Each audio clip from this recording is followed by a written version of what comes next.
Bonjour, esprit curieux. Bienvenue dans ce voyage intellectuel où nous décortiquons les vérités qu'on nous impose. Aujourd'hui, nous allons aborder un sujet qui risque de vous mettre un peu mal à l'aise, mais qui est absolument nécessaire. Un sujet qui définit notre époque et nos décisions quotidiennes.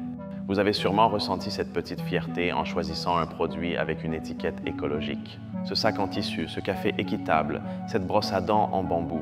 Vous croyez faire votre part, voter avec votre argent pour un monde meilleur. Et cette intention est noble, elle est sincère. Mais, et c'est la grande question que nous allons explorer, et si je vous disais que ce sentiment de fierté a été orchestré, que ce choix, au lieu de changer le système, pourrait en fait renforcer précisément ce qu'il cherche à combattre, préparez-vous car nous allons révéler le grand paradoxe. Pour commencer, nous devons comprendre que la durabilité n'est pas née d'hier. Elle a émergé comme un cri d'alarme de la science et des communautés qui voyaient leurs écosystèmes disparaître. C'était un appel à la conscience, une supplication pour un changement réel et profond dans notre manière de vivre et de produire. L'idée originale était révolutionnaire. Elle impliquait de réduire, de réutiliser et seulement en dernier recours, de recycler. Il s'agissait d'un changement de paradigme, de passer d'une économie linéaire de produire, consommer, jeter, à une économie circulaire où rien n'est gaspillé. C'était une philosophie de la suffisance, non de l'excès. Alors, que s'est-il passé en chemin? La réponse est simple et brutale. Le système consumériste, cette force qui nous définit depuis plus d'un siècle, a fait ce qu'il sait faire de mieux, absorber la menace, la reconditionner et nous la revendre. Un mouvement contre-culturel s'est transformé en stratégie de marché. C'est là qu'intervient un concept clé, le greenwashing ou éco-blanchiment. C'est le terme utilisé lorsqu'une entreprise dépense plus d'argent et d'efforts à faire croire qu'elle est écologique qu'à réellement minimiser son impact environnemental. C'est l'art de paraître bon sans l'être. Réfléchissez-y un instant. Nous voyons des voitures qui polluent moins, mais on nous incite à changer de modèle tous les 2 ans. Nous achetons des vêtements en coton biologique, mais les tendances de la fast fashion nous poussent à renouveler notre garde-robe chaque saison. La logique de fond n'a pas changé, elle a juste enfilé un nouveau costume. Sociologues et analystes de marché soulignent que le capitalisme a une capacité presque magique à transformer la critique en un nouveau produit. La critique du consumérisme de masse s'est transformée en un marché de niche, celui du consumérisme conscient. Mais le mot-clé reste le même, consumérisme. Le système ne veut pas que vous arrêtiez d'acheter. Ce serait un désastre pour lui. Ce qu'il veut, c'est que vous canalisiez votre anxiété et votre culpabilité vers un type d'achat différent. Un achat qui vous fasse sentir vertueux, qui vous absout de votre participation à un modèle insoutenable. C'est une solution individuelle à un problème systémique. Et psychologiquement, c'est un coup de maître. Des études en psychologie du consommateur démontrent que nous achetons pour construire notre identité. En achetant vert, non seulement nous acquérons un objet, mais nous nous racontons à nous-mêmes et aux autres que nous sommes des personnes responsables et éthiques. Le problème est que ce sentiment d'accomplissement peut générer ce qu'on appelle une licence morale. C'est l'idée que si vous faites quelque chose de bien, comme recycler, vous vous sentez autorisé à faire quelque chose de moins bien par la suite, comme prendre un vol long courrier. L'effet est annulé. Prenons un exemple concret. L'industrie des aliments emballés. On nous vend des produits bio, organiques ou naturels, emballés dans de multiples couches de plastique, souvent non recyclables. Le message central est la santé, mais l'impact réel de l'emballage est terrible. Ou pensons à la mode, des marques qui lancent une petite ligne de vêtements recyclés tout en produisant des millions de pièces dans des conditions de travail douteuses et avec des matériaux de mauvaise qualité, destinés à ne durer que quelques mois. C'est une diversion, un tour de passe-passe pour détourner notre attention. Cela crée une dangereuse illusion. On nous fait croire que la solution se trouve au supermarché, dans les magasins de vêtements, chez le concessionnaire automobile. Cela nous distrait du vrai débat que nous devrions avoir. Un débat sur la décroissance, la suffisance et les limites de la planète. La vraie durabilité n'est pas sexy pour le marketing. La vraie durabilité signifie utiliser le même téléphone pendant 10 ans. Cela signifie réparer ses vêtements au lieu d'en acheter de nouveaux. Cela signifie désirer moins, non pas désirer des choses meilleures. Et cela, simplement, ne génère pas de bénéfices trimestriels.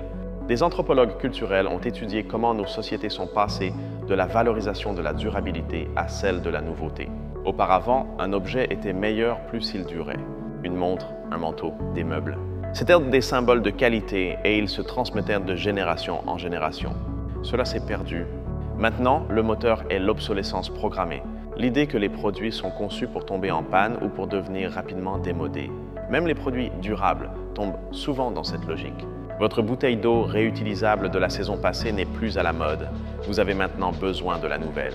L'accent mis sur la responsabilité individuelle est aussi un piège philosophique. Il déplace la culpabilité des entreprises et des gouvernements qui ont le pouvoir d'apporter des changements structurels vers le consommateur. Si la planète se réchauffe, c'est de votre faute si vous ne recyclez pas correctement. Ce fardeau est immense et paralysant.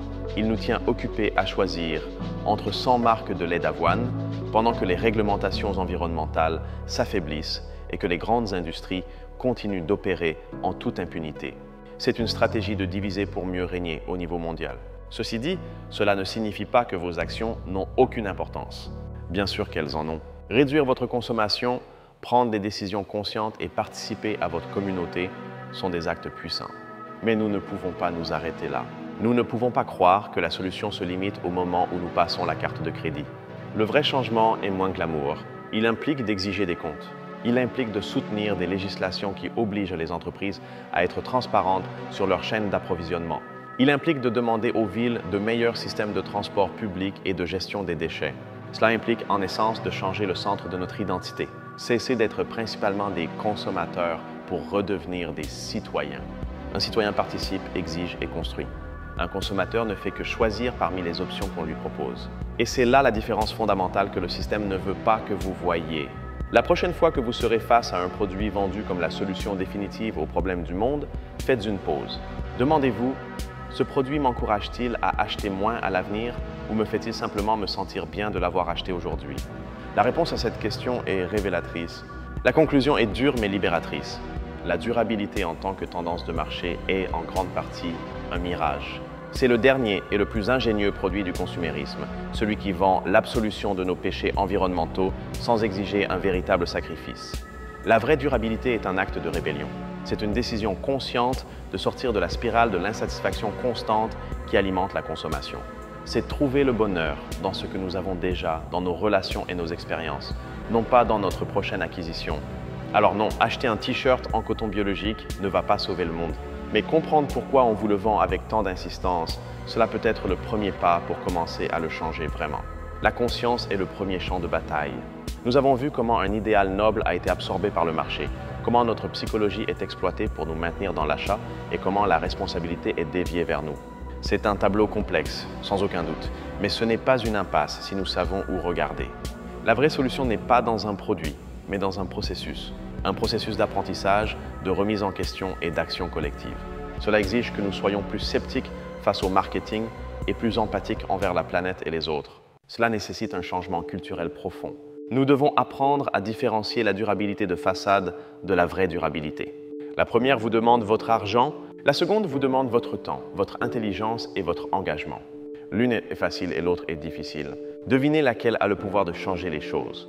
Les grandes corporations ont investi des milliards pour perfectionner ce message. Elles ont des départements entiers dédiés à l'étude de nos comportements, de ce qui nous motive et surtout de ce qui nous fait sentir coupables. La culpabilité est un outil de vente incroyablement puissant. Lorsque vous achetez un produit écologique, vous ne payez pas seulement pour l'objet. Vous payez aussi pour le soulagement de cette culpabilité. C'est une sorte d'indulgence moderne. Et en tant que telle, elle vous permet de continuer à participer au système sans vous sentir mal à ce sujet, ce qui est brillant pour les affaires.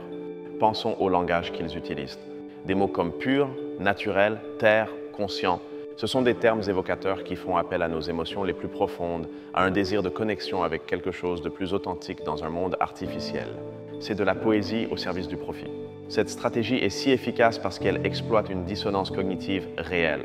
Nous savons que notre mode de vie a un coût, mais le changer radicalement est difficile et effrayant. La consommation verte offre une issue facile, un raccourci qui nous permet de maintenir notre mode de vie et notre conscience tranquille. Un autre aspect à considérer est l'élitisme qui entoure souvent la durabilité de marché.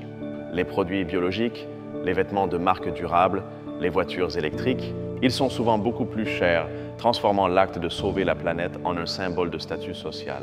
Cela crée une division. Ceux qui peuvent se permettre d'acheter vert se sentent supérieurs, tandis que ceux qui ne le peuvent pas sont perçus comme ignorants ou irresponsables. On ignore complètement que les personnes ayant moins de ressources sont, par nécessité, celles qui consomment le moins et réutilisent le plus. Le vrai héroïsme écologique se trouve souvent dans les pratiques de nos grands-parents, non pas dans les rayons d'un supermarché de luxe. Dans le fait de réparer ce qui est cassé, de cuisiner à partir de zéro pour ne pas générer de déchets, d'utiliser les transports en commun.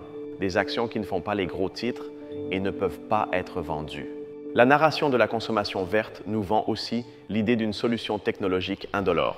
On nous dit que nous n'avons pas à changer nos habitudes parce que l'innovation créera des produits bons pour l'environnement. La voiture électrique est l'exemple parfait de cette mentalité. Bien que les voitures électriques n'émettent pas de gaz par le pot d'échappement, l'extraction des minéraux pour leurs batteries, comme le lithium et le cobalt, est extrêmement destructrice sur le plan environnemental et social. De plus, l'électricité qui les alimente provient souvent de la combustion de combustibles fossiles. Il ne s'agit pas de dire que la technologie est mauvaise, mais de mettre en garde contre la foi aveugle qu'elle nous sauvera sans que nous ayons à faire aucun effort. C'est une manière de reporter les décisions difficiles, d'attendre un miracle tout en continuant avec le même modèle qu'avant. Alors, comment commencer à démanteler ce mensonge dans notre propre vie? La première étape est l'information. Recherchez au-delà de l'étiquette. Demandez qui est le propriétaire de la marque durable. Souvent, ce sont les mêmes multinationales qui causent les problèmes. La deuxième étape est de changer la question. Au lieu de demander quelle est l'option la plus durable à acheter, commencez à demander « ai-je vraiment besoin d'acheter ça ?» Cette simple question est un acte révolutionnaire dans une culture qui nous dit constamment que nous avons besoin de plus. La troisième étape est de se reconnecter à la valeur réelle des choses. Non pas leur prix, mais leur valeur. Le temps et les ressources qui ont été nécessaires pour les fabriquer. Les mains qui y ont travaillé. Quand nous comprenons cela, l'acte de jeter quelque chose à la légère devient beaucoup plus difficile. Cela nous amène à apprécier l'habileté à réparer. Dans un monde de jeter et remplacer, savoir réparer quelque chose est un super pouvoir. C'est une déclaration d'indépendance vis-à-vis du cycle de consommation. C'est récupérer le contrôle sur nos propres possessions, quelque chose que nous avons cédé. Des philosophes comme les stoïciens en parlaient déjà il y a des milliers d'années. L'idée de trouver le bonheur dans la vertu et l'autosuffisance, non pas dans les possessions extérieures. Ils nous enseignent à désirer ce que nous avons déjà. Un message radicalement opposé à celui de toute la publicité moderne. Par conséquent, la résistance la plus efficace est culturelle. Il s'agit de construire des communautés qui valorisent d'autres choses, qui valorisent le temps partagé, la créativité, la connaissance, l'entraide, des choses qui ne peuvent pas être achetées et qui, de fait, diminuent lorsque nous nous concentrons uniquement sur l'achat. Au final, le piège de la durabilité en tant que produit est qu'il nous maintient isolés. Il nous fait croire que nous sommes des héros solitaires, luttant avec notre caddie. Mais les problèmes mondiaux, comme le changement climatique ou l'inégalité, n'ont jamais été résolus par des actions individuelles isolées. Ils se résolvent par des mouvements sociaux, par la pression politique, par des gens s'organisant pour exiger un monde différent. La vraie durabilité est collective ou n'est pas. Elle commence dans notre esprit, mais doit s'épanouir sur la place publique, pas seulement dans le centre commercial. Alors oui, continuez à choisir avec soin, mais ne laissez pas ce choix être la fin de votre engagement. Que ce soit le début, que chaque produit vert vous rappelle la fragilité du système et l'urgence d'aller bien au-delà de l'étiquette. Le recyclage, par exemple, a été promu comme l'une des grandes solutions. Mais la réalité est qu'une grande partie de ce que nous mettons dans la poubelle de recyclage n'est jamais recyclé. Souvent, il est moins cher pour les entreprises d'utiliser des matériaux vierges. De plus, le processus de recyclage lui-même consomme une quantité considérable d'énergie et d'eau. C'est une meilleure solution que la décharge, sans aucun doute, mais elle est bien en deçà des deux premiers R que nous avons oubliés. Réduire et réutiliser. Cela ne génère pas autant d'affaires. Voyons l'énergie. On nous vend l'idée de passer aux ampoules basse consommation, ce qui est bien. Mais cette petite efficacité peut être entièrement effacée par l'augmentation d'autres consommations. C'est ce qu'on appelle la paradoxe de Jevons. L'efficacité augmente la consommation totale. Car si votre facture d'électricité diminue, vous pourriez peut-être vous sentir en droit d'acheter un nouvel appareil électronique ou de laisser les lumières allumées plus longtemps. L'efficacité, sans un changement de mentalité vers la suffisance, ne résout pas le problème de fond de la consommation croissante. L'industrie du tourisme a aussi adopté l'écotourisme. On vous vend des voyages vers des lieux reculés et vierges pour vous connecter à la nature. Mais l'acte même de voler jusque-là génère une empreinte carbone massive qui annule souvent tout bénéfice. C'est une autre façon de consommer la nature elle-même comme un produit exotique, une expérience pour Instagram. La vraie connexion avec la nature pourrait être quelque chose de beaucoup plus simple et proche, comme prendre soin d'un parc local ou comprendre les cycles des plantes dans votre propre jardin. Le système nous a fait croire que l'activisme est une liste de courses, que notre principal outil de changement est notre portefeuille. C'est une vision très limitée et passive de notre pouvoir en tant qu'êtres humains. Notre pouvoir réel réside dans notre voix, notre créativité et notre capacité à nous organiser. Les histoires que nous nous racontons façonnent notre réalité. Et l'histoire dominante est que le bonheur s'achète. La durabilité en tant que produit ne remet pas en question cette histoire. Elle y ajoute simplement un nouveau chapitre vert. La tâche est de commencer à raconter une histoire différente. Une histoire où le statut ne vient pas de ce que vous avez, mais de ce que vous apportez. Où la richesse ne se mesure pas en possession, mais en relation et en temps libre. Où le succès est une communauté prospère et un environnement sain, non pas un compte bancaire bien rempli. Ce changement de narration est une menace existentielle pour un système basé sur la croissance infinie sur une planète finie. C'est pourquoi il luttera de toutes ses forces pour nous maintenir distraits avec ses produits verts, afin que nous n'arrivions jamais à remettre en question la prémisse fondamentale. La prochaine fois que vous verrez une publicité qui vous promet de sauver la planète avec un simple achat, souriez. Souriez parce que vous connaissez déjà l'astuce. Et connaître l'astuce est le premier pas pour ne pas y tomber.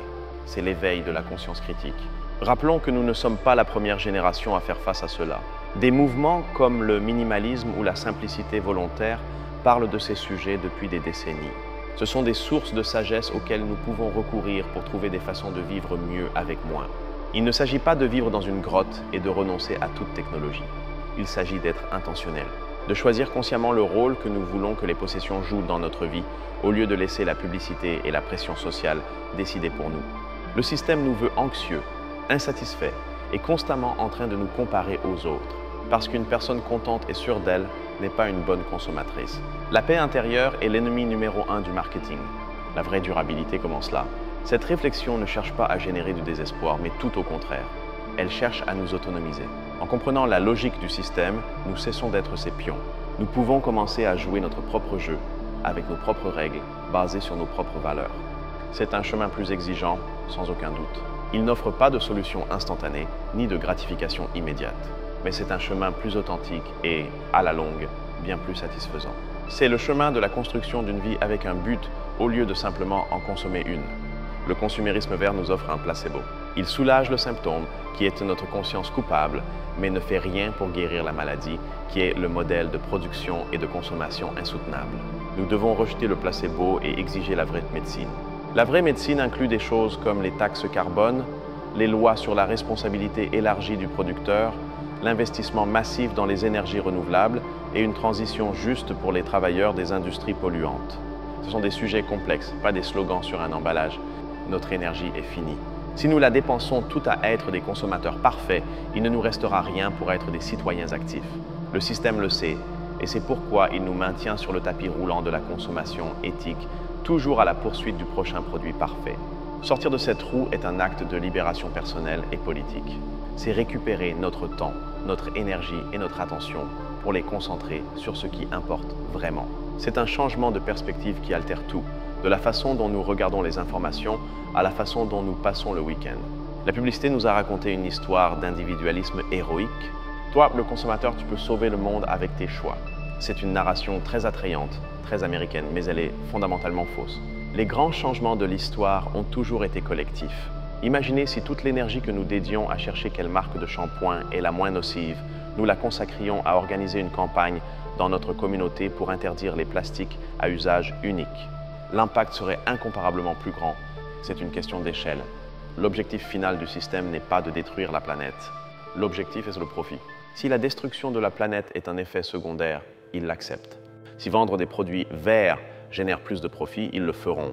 Il n'y a pas d'idéologie maléfique, juste une logique implacable. Comprendre cette logique nous permet de ne pas le prendre personnellement. Il ne s'agit pas qu'on veuille nous tromper.